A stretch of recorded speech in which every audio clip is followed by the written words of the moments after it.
Hello guys and welcome back to my channel.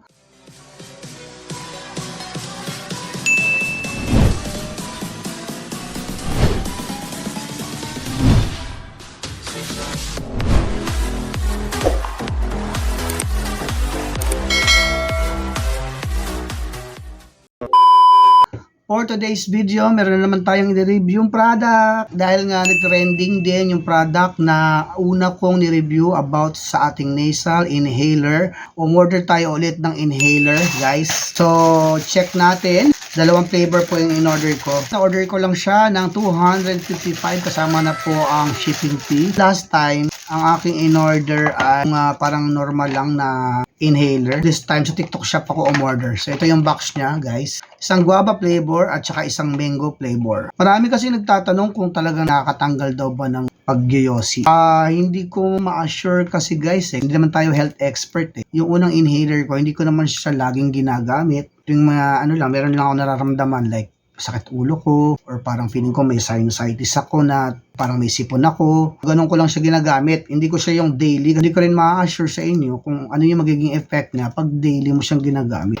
Pero sabi nga nila, sabi ng mga nagsiseller, siyempre is nakaka-control nga sa pagyoyosi. Ako nagyoyosi rin po kasi ako guys. Pero gradual na rin kasi ako magyosi ngayon. Nararamdaman ko na rin naman yung medyo nagkakaroon tayo ng sa throat. Like ngayon, nahirapan tayong magsalita. So, i-check natin yung guava. Okay. So, ito siya. Meron siyang ganito, handle. Ayan, kakabit natin muna yung handle. Para pag ginamit mo siya, yung huli ko is nawala yung takip, na tuyo, na dry yung ganito. Check natin kung anong amoy. So far, okay naman yung amoy, guys. Naamoy mo naman yung guava. Mabango din. Wag lang yung yung guava na amoy sa kilikili. Kasi iba na yon. So, let's try naman the other one. Ito namang mango. So, ito yung mango. Meron din siya libreng. Ito, handle. Kabit muna natin. So, let's try. Okay. Grabe yung tamis. So, amoy din ng mango. Matamis ang amoy niya. Okay naman siya. Guys, okay naman yung product na itong dalawa. Mabango. Yung guava, amoy guava talaga. Yung mango, amoy mango talaga.